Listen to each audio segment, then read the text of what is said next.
You got to go against the world for God or get lost.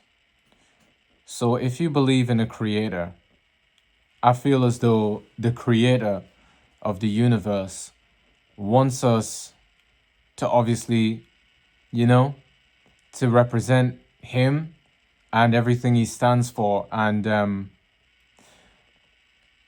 he's going to be very testing of us. And, I've gone through a journey where that's been really difficult. I've been celibate for a year and a half since August 2024. And it wasn't easy, it's still not easy, but I'm doing it because I know that there's something like better out there for me than anything I've experienced before, if I stick to this practice. So I have to see it all the way through to the end, right? And to others, this may not mean a lot, but to me, it like means everything. And, this journey that I've been on, the way I started on this journey was like, it was strange because I was going through a period of time in my life where I went through erectile dysfunction at a young age, at 21. And, your penis just doesn't work. Like, not completely, but, it wouldn't work on command whenever I requested, whenever I had the desire, and it would work, perhaps sometimes outside of my command or at a later stage, and I would be required to be more patient in order for it to function. And this was on a more occasional basis, but it stopped being instantaneous like it would normally be, especially for someone so young. And this really happened because I was going through a period during that time where I was also having hair loss, right? And it was like just didn't want to let the hair go. I had a lot of identity still attached to my hair. I don't as much anymore, but I don't have a cut either. But I started this content making videos with like my hood up and my hat on my head. So I think I'm going to continue it like that. I could take it off, but I don't know. For the sake of the content, I'm probably not. But as I said, I had a lot of identity attached to my previous image, and it was something that was, deteriorating over time. And, I still tried everything I could to hold it up. So I had a research to see what can I get to grow my hair back? Is it possible? Yeah, it is. There's a few different ways you can go about it. You can get a hair transplant, which is like surgical, procedure that takes place in order for you to grow, follicles of your hair back. Or you can take, you can get a prescription for medication, right? Without having to do surgery alongside that, which would help to grow your hair back. And that's the option. That's what I opted for, right? To choose just purely taking some medication in the form of like capsules, pills, and this was taking minoxidil, finasteride, and I had a subscription every month to take these pills every day, because every day counts to help give the time for the miniaturization process of like all the hair follicles to reverse, and start and get back onto the path of growing again, instead of shrinking. So that's what I was doing for a while. And I'd started experimenting with this, and my hair was growing back. It was thicker, it was fuller again, it was more youthful. But I still had a high sex drive within all of this time, because obviously the sex drive that we have is produced from within inside us internally. So that's not something that can ever be taken away from you as a human being. Our sex drive can't be removed, even if we have body parts removed. It can't be well, Perhaps if we have certain body parts, I don't know, if you chop your penis off, maybe, or your balls off, maybe, I don't know, maybe at that point, yeah, but it can't really be taken away from us, so easily, unless perhaps we would pass away, right? At that point, we're decaying, we're no longer even, you know, physically existing anymore. So it's like, yeah, we're not gonna have a drive at that point when we're dead, are we? But if we're alive, we will have that drive. We'll feel the urges, right, to to want to do the nasty. But it's like I was still feeling the urges as normal, but my function, my ability to satisfy those urges, that's what was missing. That's what became derailed, due to my treatment of trying to take care of my hair, right, and regrow it. So it was a battle I was having with myself of still want to look young. I don't want to let go of this perceived youth that I have to society, but I'm gonna feel like less of a man now, because it's like, am I really a man if when the time calls to be one, I can't show up as one? That's the issue. I can't. So it was like, okay, I would just wait a bit longer. Maybe instead of pleasuring myself every day or every other day, which would be normal, and which would it was habitual at that time for that to have been my standard practice, to where I would ejaculate at least once or twice every day, every other day, right? And I had to go from that to doing it every week in order to be able to allow time for my function to recover to a level in which I could actually satisfy myself from masturbation all the way to ejaculation, or from sex all the way to ejaculation. And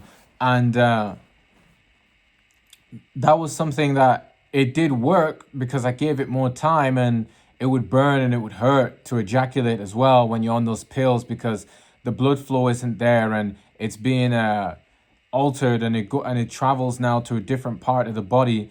It's being, chemically concocted, like it's being chemically, like, altered to be used for the brain, right, to be used for the head, and so that you can get that stimulation for hair to grow. And in turn of getting stimulation for hair growth, I lost stimulation for like penile growth, so it was literally like a bait and switch. And there wasn't much I could do about it, because I took the necessary amount that I had to take on a daily basis to really see the progression in my hair. But I saw the regression in my sexual function and organism. And it was just like, I was like, this is not great. And even after being patient, taking a week, it still wouldn't satisfy my drive, because one ejaculation a week at that time felt alien to me. It felt like I was still frustrated, and it was like I didn't really get the full pleasure that I desired at that time. So I was like, okay, you know, instead, I'm gonna go, let's just see if I can go to a brothel, because I wasn't looking for a relationship. I was like, I just want some hot girl that can do whatever I say. And that should be enough to get me hard. So I know that, okay, if I'm in the bedroom, I can still show up the way I need to. I went and booked the service for that, right? And then, you know, it was like I was in the bedroom, this young 18-year-old Romanian something, and she was like obviously hot, and it was like, okay, we're about to get it on. And I'm like, I feel myself getting aroused. The drive is there, and it's like, okay, I'm starting to get stimulated and I'm starting to get erect, but it's not staying erect. It's like the erection is not fully, it's not at its final form, you know? And it's like, okay, I'm getting hard, and I'm directing her to do as much as I want her to do to help me out, and she's doing everything she can, trying different things, being in different positions, and doing different activities together. And still, Still, I couldn't stay hard. Still, it would just flop on me. I would try and put it inside, the tip would go in, and then it would get hard, and then it would just as I started to thrust, that's actually when it would start to flop, and then it would go back to being soft, and I would have to pull out and get myself hard again, and then go back in, and it was embarrassing, and I just left her with the money after that, and I was like, just apologized to her, and that was that. She got her job done, but I didn't get my job done, and I realized how embarrassing that was. It was quite pathetic, and I went back to my place. I was just like, you know, like I have to do something about this now. Like, what is it gonna be? And what am I gonna choose? My sexual function or my appearance within society? What am I going to value more? And I said, well, I'm going to choose my sexual functions over my appearance within society, because um to people who are caught up in the way people look overly, within society, and it's 99.9% of people, unfortunately or fortunately, whatever, right? That's just what it is. And it's like, um as long as I can find myself to, find ways to make myself more attractive, and just find the attractiveness within myself, my character, my discipline, you know, morals, all this type of stuff.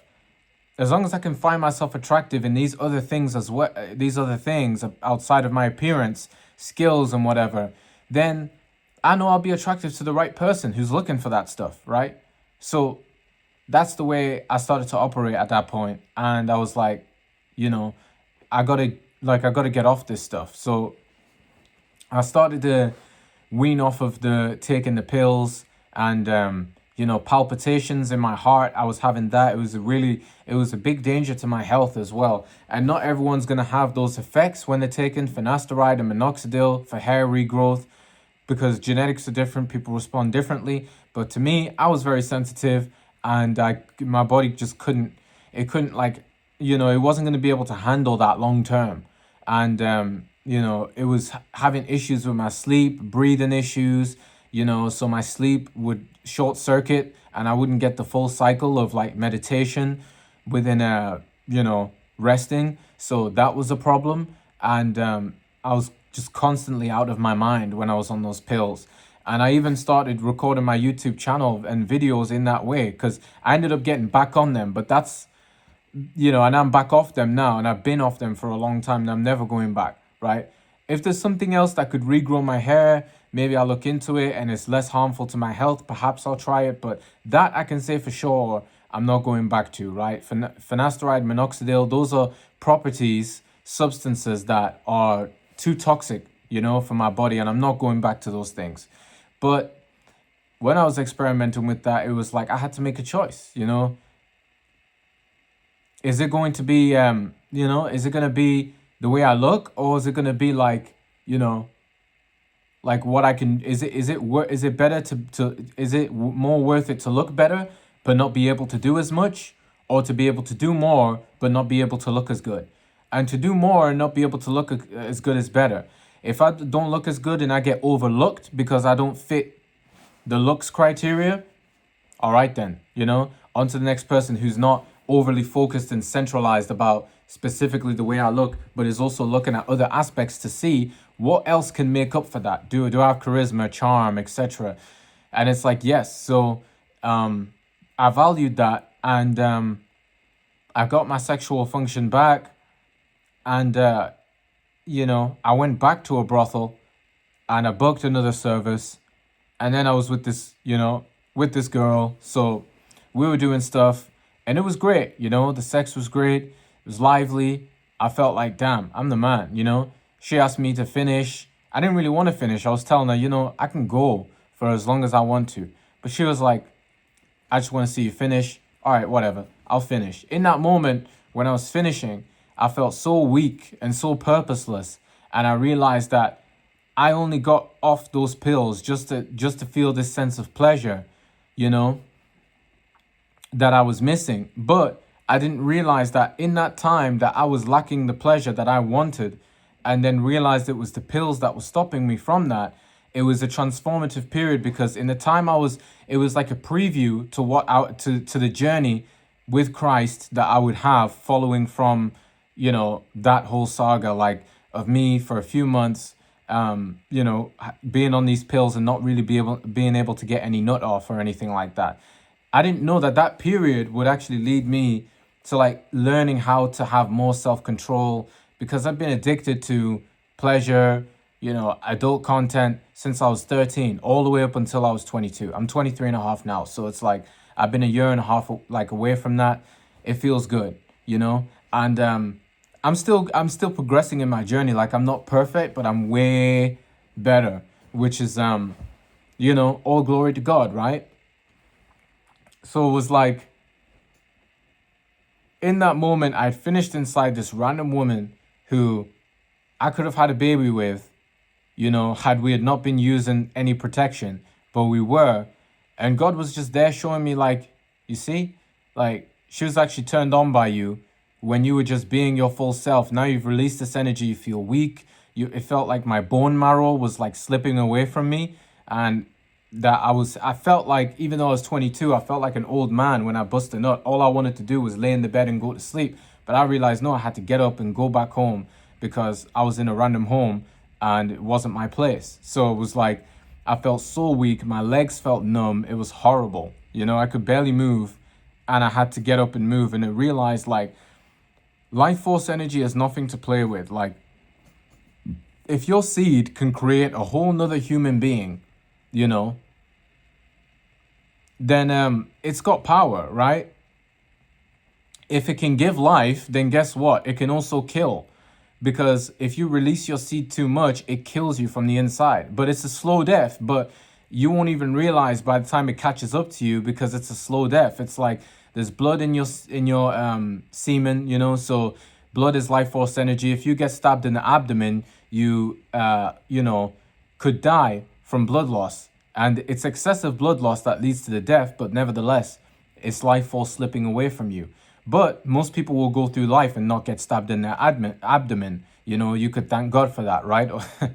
I guess that's a moment for graciousness, or a cause for having graciousness. But the thing is, you're stabbing yourself in the abdomen if you keep releasing your seed. Imagine you busting a nut as a guy 2 times a day, every single day, from like the age of like 13, however it is you start watching adult content, all the way up until like you're like 50 or something, 60. Now you're like you're really dumb. You're probably deaf, blind, all of that type of stuff. And you're just a lot weaker for your age than you would be if you didn't disrespect your nervous system so much and trigger it to the point where you're releasing nutrients and vitamins from your own self just for a moment of pleasure. It's like a high. It's like doing that ejaculation is no different from drugs. It's the same as coke. It's the same as meth. It's like, but people don't look at it this way because it's like a sexual function that is internal, it's not external. So it's like it's something that we just have access to, but it doesn't mean that just because we have access to it doesn't mean we should abuse it. We're given access to it as a test to see, can we control ourselves? Like this has the purpose for creating life. I'm not going to give this woman a facial because it's disrespectful. It's like, why would I do that? Guys be doing that with their women and then wonder why their women leave them all the time. And it's like, you're disrespectful. It's like, you don't respect yourself, she ain't gonna respect you. It's really, it's a thing of like, you have to maintain this level of strength and, not succumb to the pleasures and, it's responsibility that God gave us, right? And so it's like, but back to the story, it's like, when I was in that weak moment and I was at my lowest, I was feeling like dead, when I had no energy within me because I literally just sat there and I, busted. I let myself go all inside of this woman.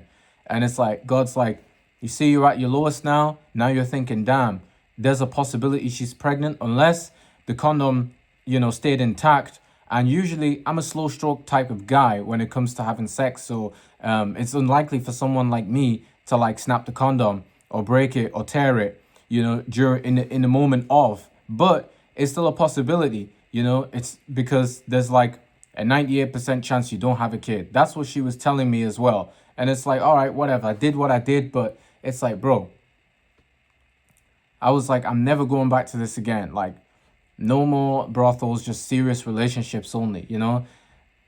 And it's like, it just helped mature me. I don't know. It was just like God in that moment touched me. It was like, you see, you nearly, now you got to think about, damn, did I or did I not ever create a baby with this woman? I won't ever see her again. I don't know, but hopefully not.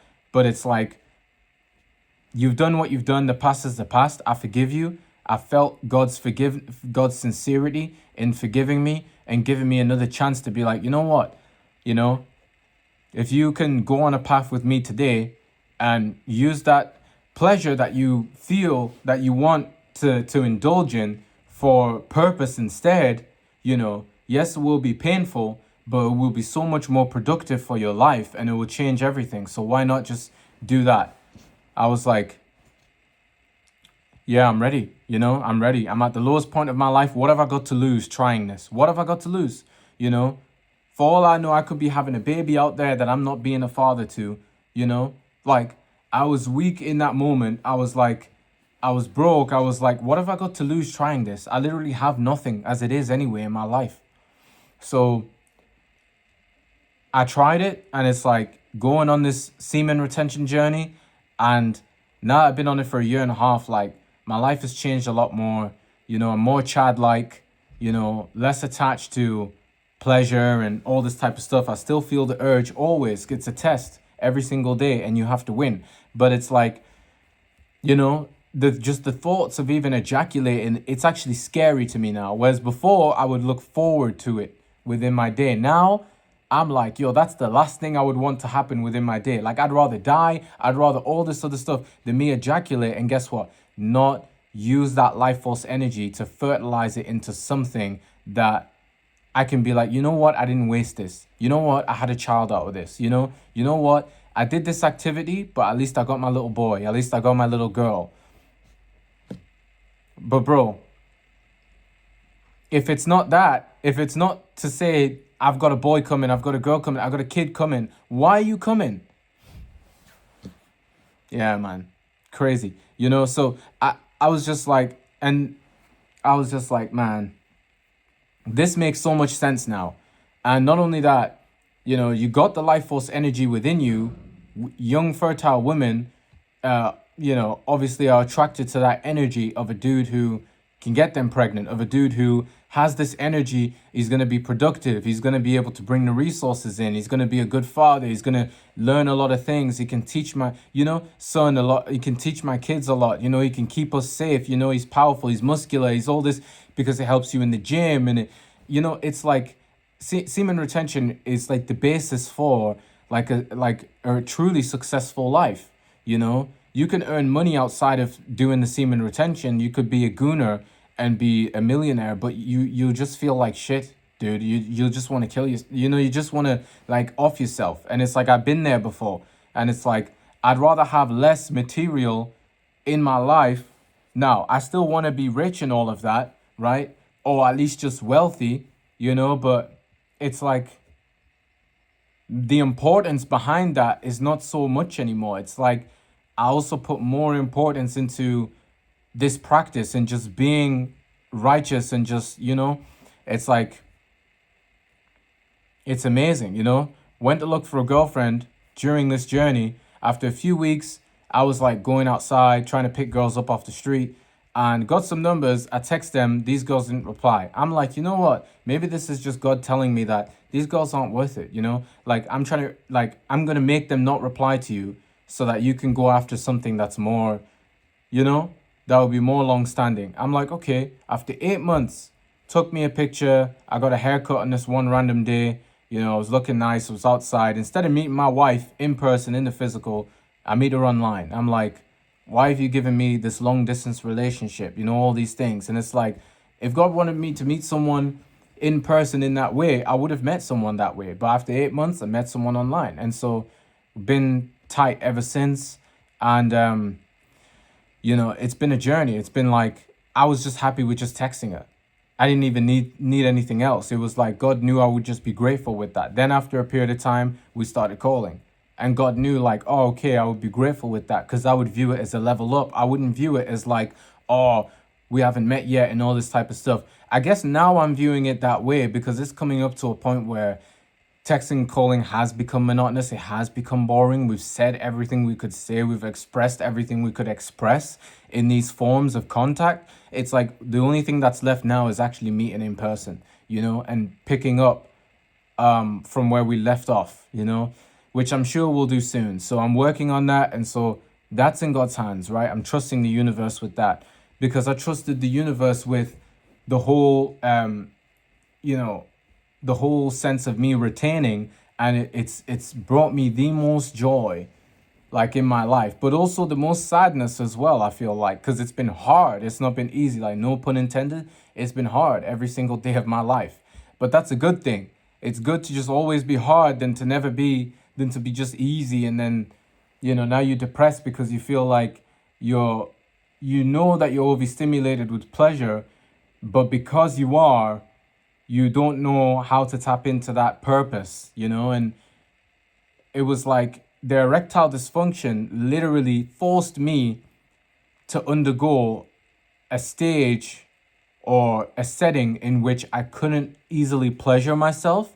And it actually became the catalyst for me being able to learn to control my own self over a longer period of time. If I never went through that, I wouldn't turn out to be the way I am today. So that's, I guess, my testimony is that you got to go against the world for God or get lost. It's like, if you're not willing to put it all on the line for God, he's not going to bless you. But when you are, it's like he's going to make your life go into a way that you never thought was possible and give you all the, experiences that you couldn't even imagine. But it's like this world will destroy you if you listen to it too much. Everyone's always telling you how to pleasure yourself, how to, everything's just about pleasure. And it's just like, it's like, oh, work a job to earn money. Why? The money brings you pleasure. It's like, it's like, I'd rather be creator, put my works out there, be a business owner, put my works out there,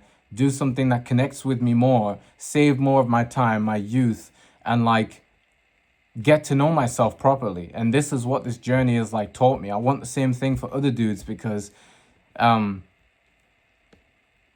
lot of them need it and they're never going to achieve it. But, nevertheless, it doesn't hurt for me to try and put this out there. So that's my journey with lust and how I'm like 1 year and a half beating it, and it's for a lifelong journey. But I was losing to it for 9 years before that, right? I feel like I still have 7.5 years of karmic debt to pay for those 9 years that I went through in total, right? So, I feel like number 31 and the age 31, when I get there in life, is going to be a real turning point for me. That's when I'm going to be like, wow, I'm like 9 years sober from my 9-year addiction before. That's crazy. I feel like I'm fully balanced now in life. So I got way more to grow, way more to go through. This has literally been the hardest time of my life. Before, my life was so easy that it was like hard in a sense where it was hard for me to do anything hard, right? That's the issue. It's easy to do hard things now, but there are so many more hard things that I have to do. That's what makes it difficult, but I'm capable. So it's like, thank you to God, bro. Literally, he's making me grow throughout all this process. It's like people could clown me for having a long-term relationship, but it's like, or not having sex before marriage. And it's like, I think that's what I want to do with her. She brought that up, and I agreed with her at some times, and sometimes I clowned her for it. But you know what? That might just be the thing. If it's worth it, it might just be the thing that actually makes a relationship last and doesn't just break down, And if that's what I got to do, that's what I got to do. I'm excited, bro. I really am. I'm excited for what life has to bring. And, I got my essence back, It's crazy. I got so much more to go. So much more to experience. I got that childhood essence back. The innocence is back, And it's like, I can't do what these other people do nowadays, is cheat in their relationships or just have sex or just, without being married, or like, and I know technically I feel married already to her in a spiritual sense, but in the physical is important too to get married.